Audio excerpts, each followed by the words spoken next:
जय माता दी। ओम नमः शिवाय।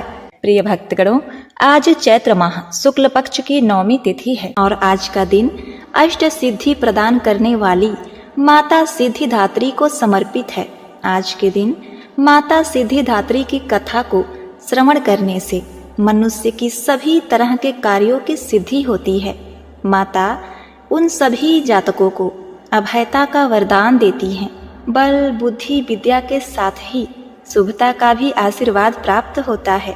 व्यवसाय तथा कार्य क्षेत्र में सफलता प्राप्त होती है। तो आज मैं सुना रही हूँ माता सिद्धिदात्री की बड़ी ही दुर्लभ तथा पौराणिक कथा। तो आप सभी भक्तगण इन कथाओं को बड़ी श्रद्धा तथा प्रसन्न चित्त मन से सुनिएगा। एक समय पे जब सृष्टि में अंधकार छा गया था, तब एक दिव्य शक्ति ने जन्म लिया जो महाशक्ति के अलावा और कोई नहीं थी।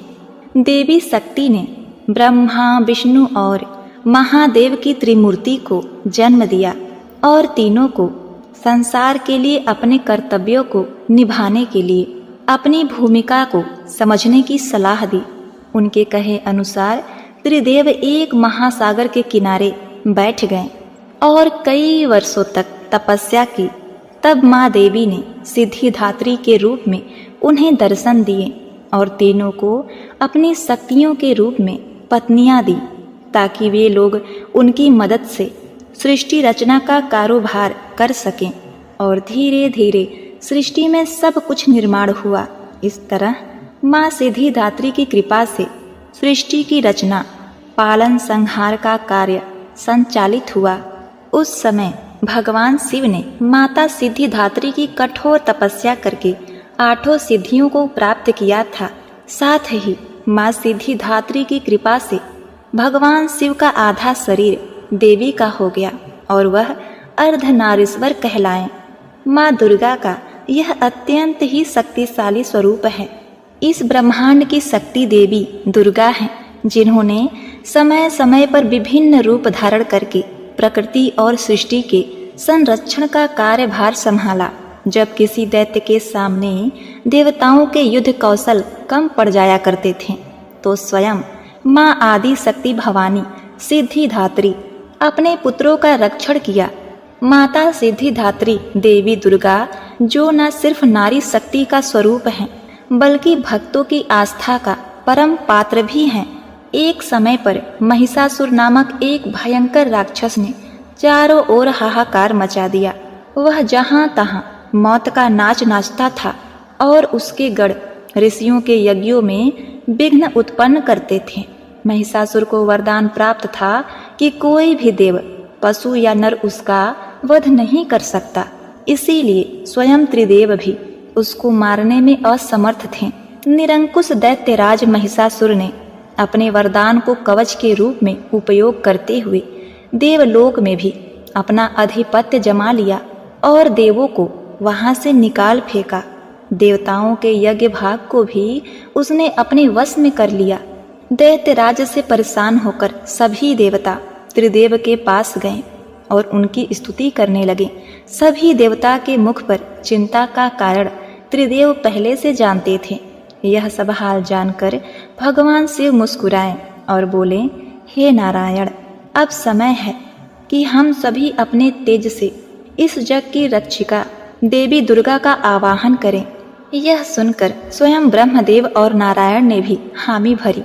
इसके बाद स्वयं भगवान शिव, भगवान विष्णु और ब्रह्मदेव के शरीर से तेज उत्पन्न हुआ और वो एक जगह आकर मिल गया। इसके बाद वहां जितने भी देवता उपस्थित थे, सभी के शरीर से महातेज उत्पन्न हुआ और सभी त्रिदेवों के उस परम तेज में आ मिले। उस दिव्य तेज ने एक सुंदर स्त्री का रूप ले लिया।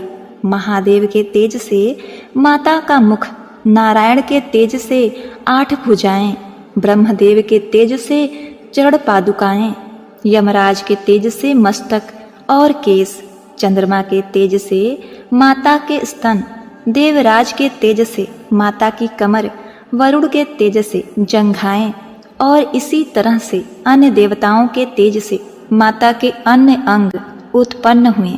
सभी ने मिलकर माता को श्रेष्ठ अस्त्र शस्त्र दिए। महादेव ने अपने त्रिशूल से शूल, नारायण ने अपने चक्र से एक दिव्य चक्र, महादेव ने एक दिव्य कमंडल, देवराज इंद्र ने एक दिव्य और शक्तिशाली वज्र, सागर ने सुंदर रत्नों से सजे आभूषण, कभी मैली न होने वाले वस्त्र और मुकुट दिए। वरुण ने शंख, हिमालय ने माता को सवारी रूप में सिंह, और इसी प्रकार देवशिल्पी विश्वकर्मा ने माता को दिव्य अस्त्र और शस्त्र निर्माण करके दिए। माता का यह स्वरूप अत्यंत तेजस्वी और भयंकर था। देवी के इस विशाल और भव्य स्वरूप को देखकर सभी देवताओं ने करबद्ध होकर उनकी स्तुति की तथा देवी पर पुष्प वर्षा की। माता ने प्रसन्न होकर कहा, हे देवों, कहो मेरा प्रादुर्भाव किस प्रयोजन से किया है? मैं अत्यंत प्रसन्न हूँ, मुझे बताओ, मैं तुम्हारी समस्या का हल किए देती हूँ। जिसके बाद देवताओं ने सारा हाल कह सुनाया। इसके बाद रण क्षेत्र में माता ने विकराल रूप धारण कर पहले दैत्यराज की सेना का विध्वंस किया और बाद में महिषासुर को भी मार दिया। इसी तरह से पूर्व समय में दुर्गम नामक एक महाबली असुर था। उसने भगवान ब्रह्मा की कठोर तपस्या करके अद्भुत वरदान प्राप्त कर लिया। वरदान के प्रभाव से दुर्गम सुर ने वेदों का अपहरण कर लिया, जिससे सारी धार्मिक क्रियाएं, भावनाएं लुप्त हो गई। दुर्गम सुर ने अहंकार के वश होकर संसार को अपमानित और पीड़ित कर रखा था। घोर अकाल पड़ गया। जीव अन्न और जल के लिए छटपटाने लगे। तीनों लोकों में त्राही त्राही मची। देवता भी यह सब देखकर डरे हुए थे। सभी देवता माँ भवानी के शरण में गए, प्रार्थना करने लगे, हे माँ भवानी, हे माँ सिद्धिदात्री, आप असुरों का संहार करने वाली, आपने शुंभ निशुंभ, चंड मुंड, मधु कैटभ, महिषासुर आदि दैत्यों का वध कर हमारी रक्षा की है। हे माता, आपने हमें आशीर्वाद दिया था कि जब भी हम पर संकट आएगा आप हमारा उद्धार करेंगी। उसी प्रकार से हे भगवती, दुर्गम सुर का वध कर हमारी रक्षा कीजिए। देवताओं की विनती से प्रसन्न होकर माँ भगवती ने जल की अनन्य धाराएं प्रवाहित कर चारों ओर जल ही जल प्रवाहित कर दिया। गायों के लिए घास, अन्य जीवों को अन्न जल से तृप्त किया। समस्त संसार की रक्षा कर सुरक्षा चक्र का घेरा बनाकर स्वयं बाहर बैठ गए। दुर्गम सुर ने यह सब देख चिंतित होकर देवी माँ पर असुरों की सेना ने आक्रमण कर दिया। तभी सुंदर सलोनी माँ भगवती ने अस्त्र शस्त्र से सुसज्जित होकर विराट रूप धारण करके समस्त असुरों का वध कर त्रिशूल से दुर्गमासुर का वध कर संसार में धर्म की स्थापना की। दुर्गमासुर का वध करने के कारण माँ भगवती इस संसार में दुर्गा के नाम से विख्यात हुई। माता सिद्धिदात्री कमल पुष्प पर आसीत होती हैं। हालांकि इनका भी वाहन सिंह है। माँ सिद्धिदात्री 4 भुजाओं वाली हैं। इनकी दाहिनी ओर की पहली भुजा में गदा और दूसरी भुजा में चक्र है। बाईं ओर की भुजा में कमल और शंख है। नव दुर्गा में माँ सिद्धिदात्री अंतिम है। अन्य 8 दुर्गाओं की पूजा उपासना शास्त्रीय विधि विधान के अनुसार करते हुए भक्त दुर्गा पूजा नवमी के दिन इनकी उपासना में प्रविष्ट होते हैं। इन सिद्धिदात्री माँ की उपासना पूर्ण कर लेने के बाद भक्तों और साधकों की लौकिक परलौकिक सभी प्रकार की कामनाओं की पूर्ति होती है। एक बार प्रेम से बोलिए, जय माँ सिद्धिदात्री, जय माता दुर्गा, ओम नमः शिवाय। प्रिय भक्तगणों, अब आइए सुनते हैं माता शीतला की कथा। इनकी कथा को श्रवण किए बिना यह कथा अधूरा है। एक बार की बात है, एक राजा के इकलौते पुत्र को शीतला चेचक निकली। उन्हीं के राज्य में एक ब्राह्मण के पुत्र को भी शीतला माता निकली हुई थी। ब्राह्मण का परिवार बहुत ही गरीब था, पर भगवती का उपासक था। वह धार्मिक दृष्टि से जरूरी समझने वाले सभी नियमों को बीमारी के दौरान भली भांति निभाता रहता था। घर में साफ सफाई का विशेष ख्याल रखता था। नियम से भगवती की पूजा होती थी। नमक खाने पर पाबंदी थी। सब्जी में न तो छौंक लगाया जाता था, और न ही कोई वस्तु भुनी तली जाती थी। गरम वस्तु न वह स्वयं खाता, न शीतला वाले लड़के को देता।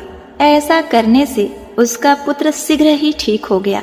उधर जब राजा के लड़के को शीतला का प्रकोप हुआ, उसने भवानी के मंडप में सतचंडी का पाठ शुरू करवा रखा था। रोज हवन व बलिदान होते थे। राजपुरोहित भी सदा भगवती के पूजन में निर्मग्न रहते थे। राजमहल में रोज कढ़ाई चढ़ती, विविध प्रकार के गर्म स्वादिष्ट भोजन बनते। सब्जी के साथ कई प्रकार के मांस भी पकते थे।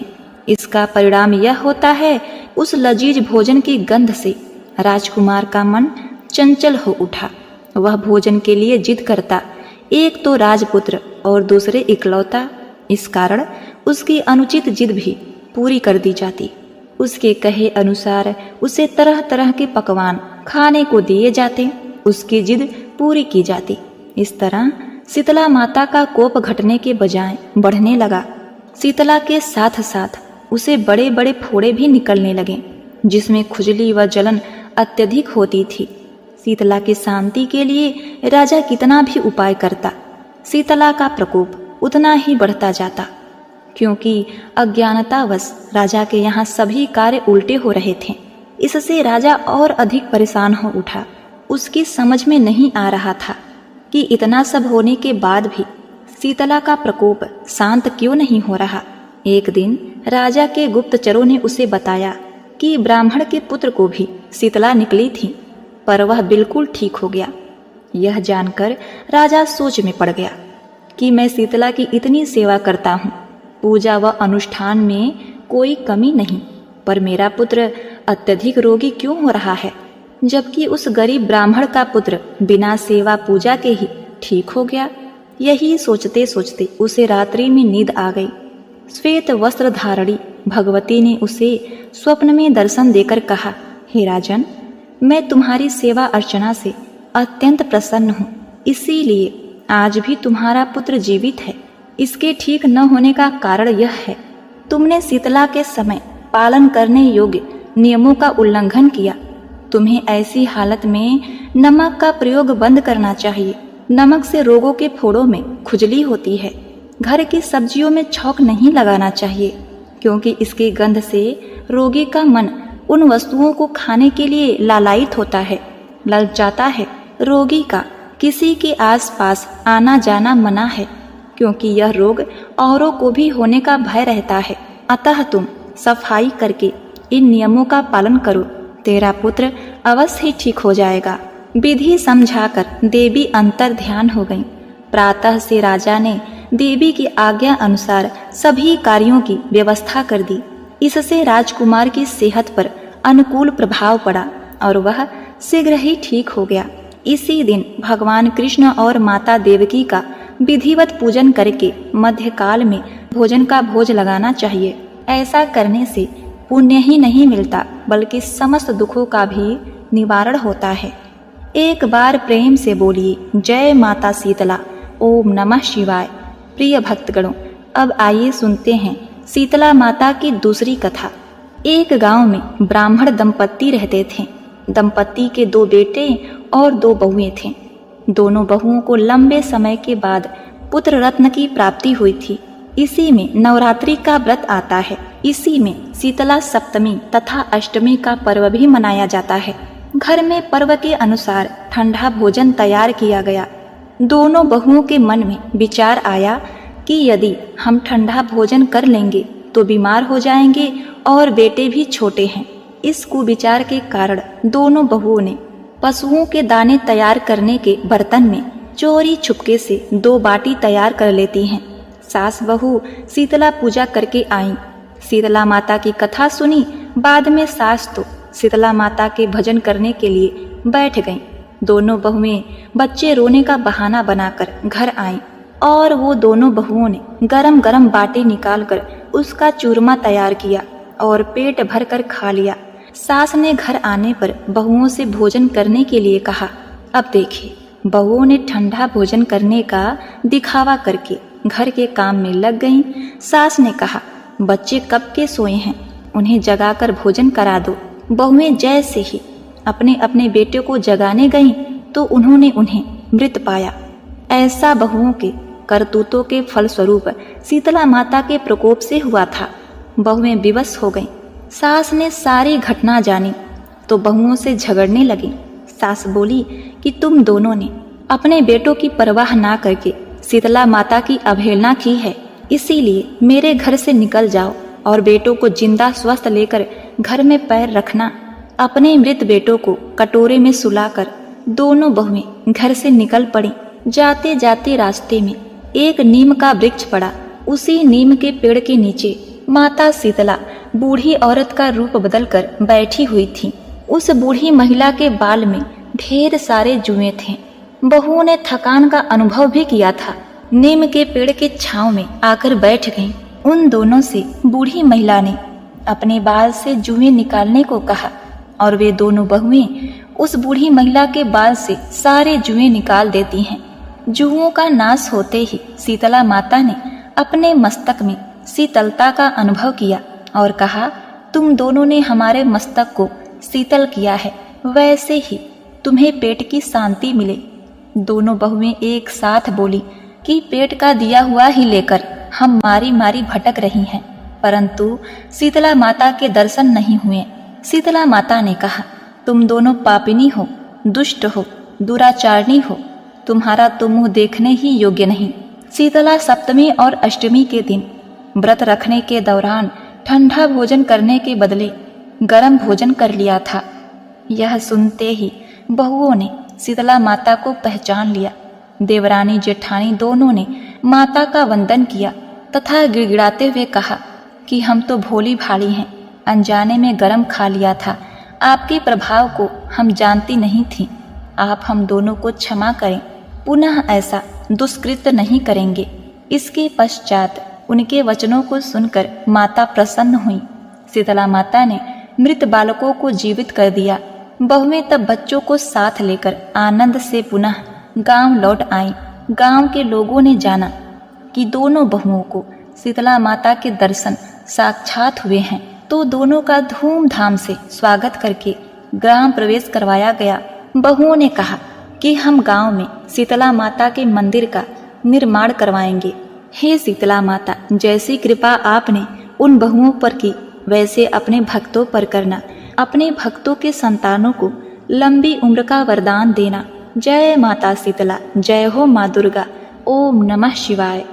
जय माता दी। ओम नमः शिवाय। माँ दुर्गे माँ तेरी आरती गाऊं, नौ दुर्गे माँ तेरी आरती गाऊं, अम्बे महारानी तेरी आरती गाऊं, आरती गाऊं मैया तुमको मनाऊं, आरती गाऊं मैया तुमको मनाऊं, अम्बे महारानी तेरी आरती गाऊं, अम्बे महारानी तेरी आरती गाऊं। पहली प्रकृति देवी शैलपुत्री, दूसरी ब्रह्मचारी जग निर्मात्री, देख रूप बलिहारी मैं जाऊं, नौ दुर्गे माँ तेरी आरती गाऊं, तीसरी चंद्र घंटा शांतिदायक, तीसरी चंद्र घंटा शांतिदायक, चौथी कोसमांडा जग की नायक, माँ के चरणों में शीस नवाऊं, नौ दुर्गे माँ तेरी आरती गाऊं, नौ दुर्गे माँ तेरी आरती गाऊं।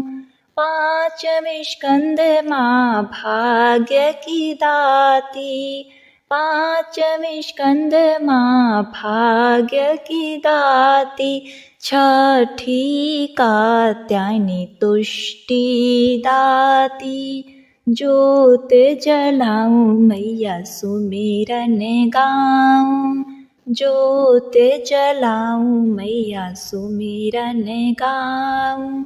नौ दुर्गे माँ तेरी आरती गाऊं, नौ दुर्गे माँ तेरी आरती गाऊं।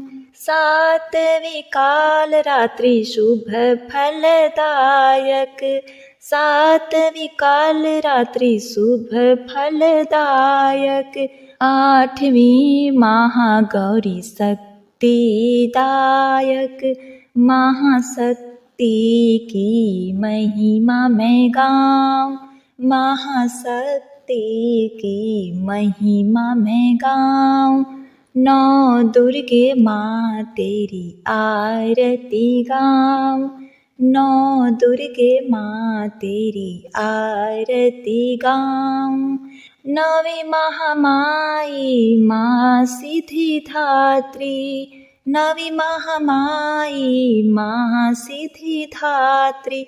नौ दुर्गा पूजन से पूर्ण नवरात्रि, नौ दुर्गा पूजन से पूर्ण नवरात्रि। दुर्गा पूजन का आनंद पाऊं, नौ दुर्गा माँ तेरी आरती गाऊं, नौ दुर्गा माँ तेरी आरती गाऊं।